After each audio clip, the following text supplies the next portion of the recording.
नमस्कार, स्वागत है आपका हमारे इस खास कार्यक्रम कैबिनेट के अहम फैसले में। आपके साथ मैं हूं गौरव श्रीवास्तव। केंद्रीय मंत्रिमंडल ने देश के रेल नेटवर्क और औद्योगिक विकास को नई ऊंचाइयों पर ले जाने वाले दो महत्वपूर्ण फैसलों को मंजूरी दे दी है।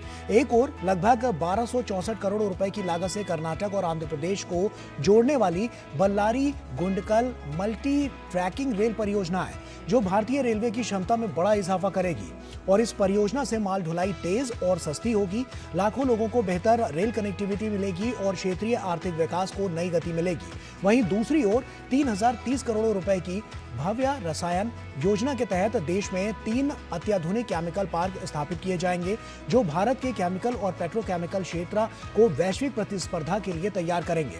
आधुनिक कॉमन इंफ्रास्ट्रक्चर, निवेश को आकर्षित करने वाली सुविधाएं और पर्यावरण अनुकूल औद्योगिक परिस्थितिकी तंत्र के साथ ये योजना निर्यात बढ़ाने, आयात पर निर्भरता घटाने और बड़े पैमाने पर रोजगार सृजन में अहम भूमिका निभाएगी। रेलवे से लेकर केमिकल मैन्युफैक्चरिंग तक ये दोनों फैसले देश के बुनियादी ढांचे, लॉजिस्टिक्स और औद्योगिक क्षमता को मजबूत करते हुए आत्मनिर्भर भारत और विकसित भारत 2047 के संकल्प को नई मजबूती देने वाले साबित होंगे। तो आइए शुरुआत करते हैं अपने इस खास कार्यक्रम की।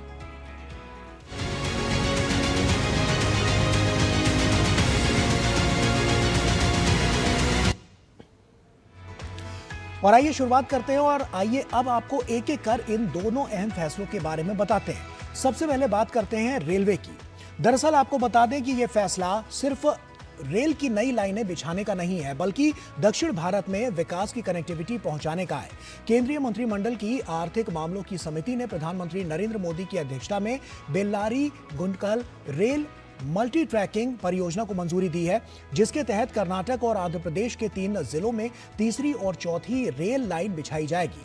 1264 करोड़ रुपए की लागत वाली ये परियोजना वर्ष 2028 से 29 तक पूरी होने का लक्ष्य लेकर चल रही है। पीएम गति शक्ति नेशनल मास्टर प्लान के तहत तैयार की जा रही इस योजना से भारतीय रेलवे नेटवर्क में करीब 46 किलोमीटर की मल्टी ट्रैकिंग इससे जुड़ेगी और 99 गांवों के लगभग 7 लाख लोगों को बेहतर रेल कनेक्टिविटी है उसका लाभ मिलेगा। इससे बल्लारी किला और श्री कुमार स्वामी मंदिर जैसे प्रमुख पर्यटन स्थलों तक पहुंच जो है वो आसान होगी। और इतना ही नहीं, आयरन की ओर डोलोमाइट, चूना पत्थर, लोहा इस्पात, कोयला, उर्वरक और खाद्यान्न जैसी महत्वपूर्ण जो वस्तुएं हैं उनकी ढुलाई तेज और अधिक सुगम हो सकेगी, जिससे हर वर्ष तकरीबन 16.22 मिलियन टन अतिरिक्त माल ढुलाई की जो क्षमता है वो भी और ज्यादा विकसित होगी। और ये परियोजना रेलवे की परिचालन दक्षता को बढ़ाने, रेल मार्गों पर भीड़ भाड़ कम करने और लॉजिस्टिक्स लागत घटाने में भी अहम भूमिका निभाएगी। तो हम आपको बताएंगे इस बारे में भी, लेकिन आइए सुधांशु त्रिवेदी क्या कुछ कह रहे हैं इस वक्त, सीधे वहीं का रुख करते हैं। के साथ अराजकता उत्पन्न करते हुए घमासान उत्पन्न करने के लिए प्रयास कर रहा है। तो आज हमारे 3 मूल मंत्र हैं: संवेदनशीलता, व्यवस्था और समाधान। और उनके 3 षड्यंत्र हैं: कुटिलता, अराजकता और घमासान।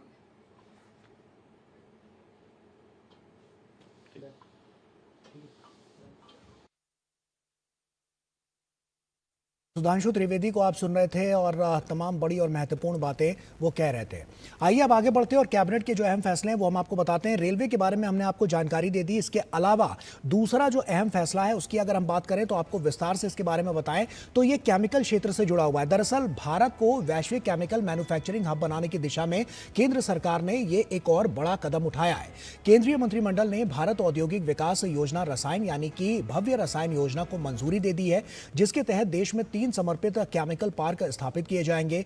3030 करोड़ रुपए के कुल वित्तीय प्रावधान वाली ये योजना वित्त वर्ष 2026 से 27 से 2030 से 31 तक लागू रहेगी। और इसके तहत प्रत्येक केमिकल पार्क को केंद्र सरकार से अधिकतम 1000 करोड़ रुपए की सहायता मिलेगी, जबकि संबंधित राज्य सरकार को कम से कम 500 करोड़ रुपए का इसमें योगदान देना होगा। करीब 2000 एकड़ क्षेत्र में विकसित होने वाले ये पार्क आधुनिक प्लग एंड प्ले औद्योगिक अवसंरचना से लैस होंगे, जहां कॉमन इन्फ्लुएंट ट्रीटमेंट प्लांट, खतरनाक अपशिष्ट प्रबंधन, जल आपूर्ति नेटवर्क, सॉल्वेंट रिकवरी, स्टीम वितरण, पाइपलाइन नेटवर्क और लॉजिस्टिक्स व वेयर हाउसिंग जैसी साझा सुविधाएं भी उपलब्ध कराई जाएंगी। और इससे न केवल रसायन उद्योग की लॉजिस्टिक्स लागत जो है उसमें कमी आएगी और उसकी वैश्विक प्रतिस्पर्धात्मक जो क्षमता है वो बढ़ेगी, बल्कि निर्यात को बढ़ावा भी मिलेगा और आयात पर निर्भरता भी घटेगी। कृषि, वस्त्र, फार्मास्यूटिकल, ऑटोमोबाइल और इलेक्ट्रॉनिक्स जैसे अनेक क्षेत्रों में इसका प्रत्यक्ष लाभ मिलेगा। घरेलू और विदेशी निवेश आकर्षित होंगे, उत्पादन क्षमता इसमें बढ़ेगी और बड़े पैमाने पर रोजगार के जो अवसर हैं वो भी सृजित होंगे। वहीं पर्यावरण अनुकूल औद्योगिक इकोसिस्टम के निर्माण के साथ आत्मनिर्भर भारत और विकसित भारत 2047 के लक्ष्य को इससे साफ तौर पर बहुत बड़ी और नई गति मिलती हुई नजर आएगी। ये दोनों बहुत अहम फैसले हैं और इन्हीं फैसलों पर हम आगे भी आपको बताएंगे और क्या कुछ इसमें और खास हुआ है और इसके अलावा इसी पर चर्चा भी करेंगे। लेकिन उससे पहले आपको बता दें कि प्रधानमंत्री नरेंद्र मोदी की अध्यक्षता में हुई केंद्रीय मंत्रिमंडल की बैठक में रेल बुनियादी ढांचे को मजबूत करने के लिए Bellary Guntakal rail multi tracking परियोजना को मंजूरी दी गई और इस परियोजना से दक्षिण भारत में रेल कनेक्टिविटी बेहतर होगी, माल ढुलाई को गति मिलेगी और क्षेत्रीय विकास को भी मजबूती मिलेगी। इस पर क्या कहना है केंद्रीय मंत्री अश्विनी वैष्णव का, आइए सबसे पहले आपको वो सुनाते हैं। पहला प्रोजेक्ट है जो अगर आप देखें कर्नाटका और आंध्रा को जोड़ने वाली ये लाइन बेसिकली गुंतकल से बेल्लारी से होसपेट, होसपेट से हुबली और हुबली से आगे अंकोला की तरफ, अगर इस रूट को देखें, this is one of the most important economic corridors. आज ये प्रोजेक्ट अप्रूव हुआ, बहुत बड़ा प्रोजेक्ट है, 46 किलोमीटर्स का, 1264 करोड़ रुपीस का इन्वेस्टमेंट इसमें आएगा। कर्नाटक आंध्र प्रदेश दोनों को जोड़ेगा। ये एक बड़ा मेजर ब्रिज है वेदावती रिवर पे और उसके अलावा 7 मेजर ब्रिजेस हैं, 52 माइनर ब्रिजेस हैं और 3 साल का ये प्रोजेक्ट का ड्यूरेशन है। करीब करीब 80% of the land is already available on this alignment, बाकी 20% लैंड अक्वायर करनी पड़ेगी, तो प्रोजेक्ट काफ़ी तेज़ी से हो जाएगा। और वहीं इसके अलावा एक अन्य महत्वपूर्ण फैसले में केंद्रीय मंत्रिमंडल ने भारत औद्योगिक विकास योजना रसायन यानी कि भव्य रसायन को मंजूरी दी है और इस योजना के तहत देश में समर्पित केमिकल पार्क विकसित किए जाएंगे, जिससे रसायन उद्योग को आधुनिक बुनियादी सुविधाएं भी मिलेंगी। वहीं निवेश को बढ़ावा मिलेगा और भारत की वैश्विक प्रतिस्पर्धात्मक जो क्षमता है उसको भी मजबूत वो होती हुई नजर आएगी। और ये पहल आत्मनिर्भर भारत और विकसित भारत के लक्ष्य को गति देने के साथ साथ रोजगार सृजन और औद्योगिक विकास में भी महत्वपूर्ण भूमिका निभाएगी। सुनिए। माननीय प्रधानमंत्री जी ने इस इंडस्ट्री पे बहुत ध्यान देके भव्य रसायन स्कीम बनाई है। भव्य रसायन स्कीम का बेसिक थीम है plug and play chemical parks. Plug and play chemical parks time tested strategy है, दुनिया के कई देशों ने की है ये, और इस स्ट्रैटेजी में केमिकल में कॉम्प्लेक्सिटी आती है एनवायरमेंटल इश्यूज़ के कारण। एनवायरमेंटल कंसर्न्स बहुत इंपॉर्टेंट है केमिकल इंडस्ट्री में। Then safety becomes very important because workers की सेफ्टी और इसके अलावा जो भी आसपास लोग रहते हैं, जो भी काम उस एरिया से जुड़े हैं, उन सब की सेफ्टी। तो इन सब को ध्यान में रखते हुए 3 डेडिकेटेड केमिकल पार्क्स बनाए जाएंगे। These 3 dedicated chemical parks will basically be selected through a challenge mode. जो स्टेट गवर्नमेंट जिस तरह से परफॉर्म करेगी और जिस तरह से अपना इनिशिएटिव लेगी उसके बेसिस पे ये केमिकल पार्क्स डिसाइड होंगे। तो बेहद ही अहम ये फैसले हैं और आइए इन्हीं पर चर्चा करते हैं और बहुत ही खास मेहमान हमारे साथ जुड़ रहे हैं। आपको सबसे पहले उनसे परिचय आपका करा दें। हमारे साथ अनिल कुमार खंडेलवाल जी जुड़ रहे हैं, farmer member infrastructure railway board से हैं। बहुत स्वागत सर आपका। और उसी के साथ प्रोफेसर मनोज चौधरी भी हमारे साथ जुड़ रहे हैं, वाइस चांसलर हैं गति शक्ति विश्वविद्यालय से। बहुत स्वागत आपका भी। और अनिल जी, शुरुआत आपके साथ करना चाहूंगा। रेलवे को हम देख रहे हैं कि लगातार कनेक्टिविटी का विस्तारीकरण जिस तरह से किया जा रहा है, क्या लगता है आपको कि ये जो अहम फैसले लिए गए हैं रेलवे को लेकर, ये कितना मजबूत स्तंभ नजर आएंगे? क्योंकि 2047 का जो लक्ष्य है उसको पूरा करना है, क्या कुछ बहुत खास होने वाला है अगर आंध्र प्रदेश और कर्नाटक की दृष्टि से देखें तो? नमस्कार जी। ये अगर हमें विकसित भारत 2047 में जाना है तो हमें विकसित रेल 2047 तैयार करनी होगी।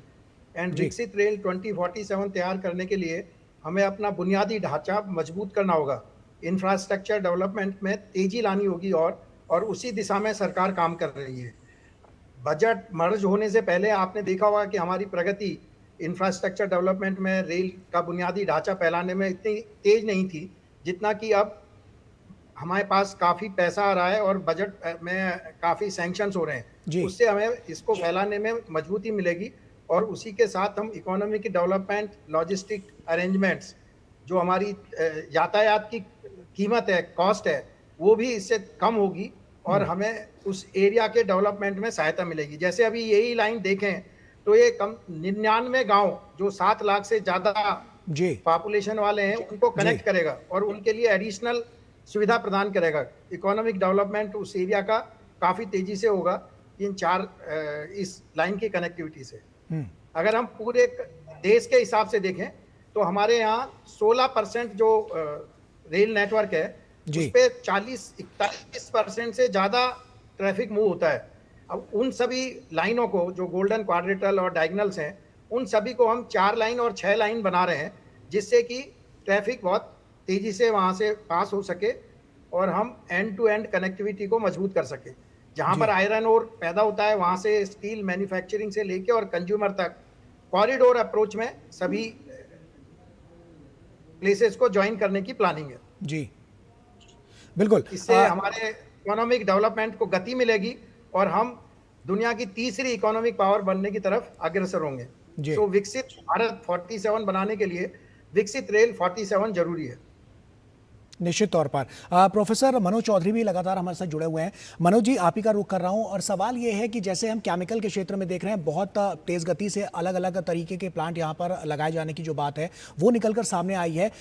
ये जो भव्य रसायन जिसकी बात की जा रही है, क्या है ये, कैसे काम करेगा और किस तरह से जो फ्यूचर है वो इससे और ज़्यादा मजबूत होता हुआ नजर आएगा? क्या कहेंगे इस केमिकल सेक्टर को लेकर और अभी जो आज अहम बातें निकलकर सामने आई हैं कैबिनेट की ब्रीफिंग में, उसको लेकर?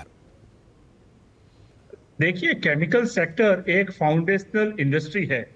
जिस तरह से सेमीकंडक्टर सेक्टर एक फाउंडेशनल इंडस्ट्री है, केमिकल्स का उपयोग भले ही हम एग्रीकल्चर सेक्टर में कर रहे हो, टेक्सटाइल में कर रहे हो, फार्मास्यूटिकल्स में करो, है ना, अलग अलग इंडस्ट्रीज में केमिकल्स का उपयोग होता है। जैसा कि अभी ब्रीफिंग के अंदर में भी माननीय मंत्री जी ने बताया कि केमिकल जो सेक्टर है इसके अंदर में 2 मुख्य कंसर्न हमको हमेशा देखनी होती है। एक तो एनवायरनमेंट, पर्यावरण के प्रति हम किस तरीके से ऐसे प्लांट्स लगाएं जो पर्यावरण, आसपास पर्यावरण को नुकसान भी ना करे। दूसरा, केमिकल सेक्टर में सेफ्टी भी बहुत इंपॉर्टेंट बात होती है। तो आज ये जो भव्य योजना, भव्य रसायन योजना है ना, तो इसके अंदर बहुत ही मुख्य बातें। एक बात है कि किस तरह से केंद्र और जो इंटरेस्टेड स्टेट गवर्नमेंट है मिलकर, जैसे आज 3 डेडिकेटेड केमिकल पार्क की बात हुई, हर एक डेडिकेटेड पार्क में करीबन केंद्र सरकार 1000 करोड़ के कंट्रीब्यूशन करेगी और इंटरेस्टेड स्टेट करीबन 500। तो इसका मतलब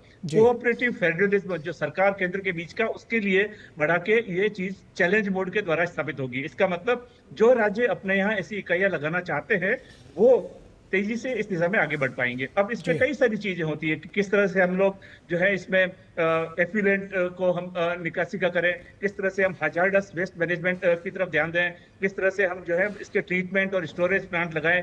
तो अपने आप में इस तरह के जब डेडिकेटेड केमिकल प्लांट देश में सेटअप होंगे तो दुनिया में दूसरे देशों से जो हम आयात कर रहे हैं वो हमारा आयात कम होगा, हमारा भारत के अंदर में आत्मनिर्भरता बढ़ेगा। और ये जो केमिकल इंडस्ट्री है जिसके डाउन स्ट्रीम में बहुत सारी इंडस्ट्री, जैसे मैंने बताया कि बहुत जरूरी है, उन सब के अंदर में भी हमारा जो है वो विकसित भारत की दिशा में आत्मनिर्भरता में एक बहुत ही महत्वपूर्ण कदम होगा। निश्चित तौर पर, और इसी पर सबकी नजरें भी हैं कि आने वाला समय कैसे होने वाला है। इसीलिए हम लगातार देख रहे हैं जो नीतियां बन रही हैं वो बड़ी रणनीतिक पहल साफ तौर पर दिखा रही है और आने वाले भविष्य को और ज्यादा मजबूत बनाती हुई नजर आ रही है। एक छोटा सा ब्रेक यहां पर हम लेंगे, ब्रेक का वक्त हो गया है। ब्रेक के उस पर जब लौटेंगे तो इस चर्चा को आगे बढ़ाएंगे। छोटा सा ब्रेक ले रहे हैं, आप दोनों हमारे साथ बने रहिए, जल्द हाजिर होते हैं।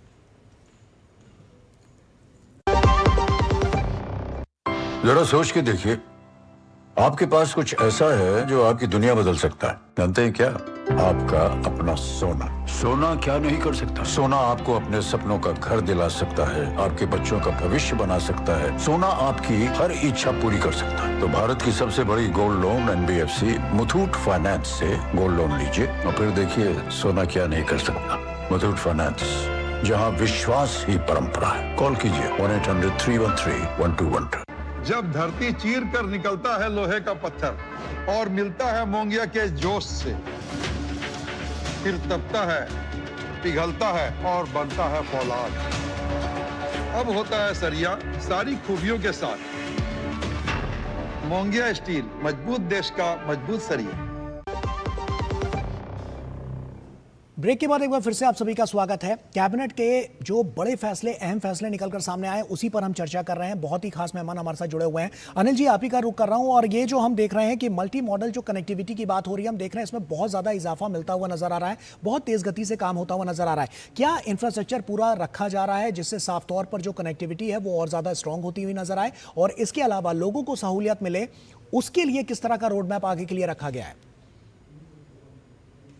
जो भी इंफ्रास्ट्रक्चर देश में डेवलप करनी है, उससे हमें लोगों को सहूलियत पैदा होनी चाहिए। जो अनकनेक्टेड एरिया हैं, जहाँ पर बहुत ज़्यादा कंजेशन है, उन एरियाओं में कैपेसिटी बढ़ाना है जहाँ कंजेशन है, और जहाँ अनकनेक्टेड एरिया है उनको कनेक्ट करना है। अभी भारत सरकार और भारतीय रेल इस विषय पर भी काम कर रही है कि जो डिस्ट्रिक्ट अभी तक रेलवे से कनेक्टेड नहीं है, उनको कनेक्ट करने के लिए भी प्रयास किया जा रहा है, जिससे कि ज़्यादा से ज़्यादा जो हमारी पब्लिक है उसको रेलवे और इसका लाभ मिल सके, और वो तेज गति से उस एरिया का डेवलपमेंट हो। जब रेल आएगा तो वहाँ का इकोनॉमिक डेवलपमेंट होगा, सोशल डेवलपमेंट होगा, और ओवरऑल इकोनॉमिक डेवलपमेंट उस एरिया का होगा और देश का होगा। अगर हम देखें कि रेलवे जो एक सेक्टर है वो सबसे इकोनॉमिक ट्रांसपोर्टेशन मीन्स है एंड एनवायरनमेंट फ्रेंडली है।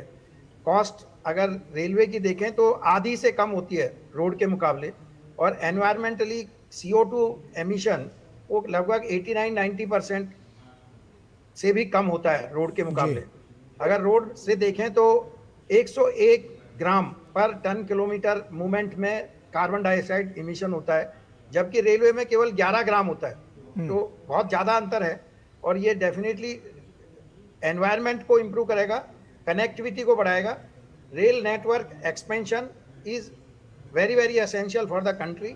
अभी हमारा जो नेटवर्क एक्सपेंशन है वो और विकसित देशों के मुकाबले बहुत कम है, एंड हमको उस स्थिति में आना है। हमारी इसी वजह से हमारी लॉजिस्टिक कॉस्ट भी 14% के आसपास है, जो कि बाकी विकसित देशों में 8% के आसपास रहती है। तो अगर हम इस कॉस्ट को कम लाएंगे तो हमारी इंडस्ट्रीज कॉम्पिटिटिव होंगी, और हम अच्छे से कॉम्पिटिशन में पार्टिसिपेट करके इंडस्ट्रियल डेवलपमेंट और ग्रोथ। बिल्कुल। मनोज जी, सवाल ये है कि जैसे हम देख रहे हैं कि केमिकल का जो क्षेत्र है बहुत तेजी से उसमें आगे और ज़्यादा बढ़ते हुए नज़र आ रहे हैं। तमाम ऐसे कदम उठाए जा रहे हैं जिनसे आने वाले समय में और ज़्यादा इसमें इजाफा देखने को मिले। आपको क्या लगता है कौन कौन से ऐसे क्षेत्र हैं जिनमें साफ तौर पर इसका जो सबसे ज़्यादा जो फायदा है वो मिलता हुआ नजर आएगा?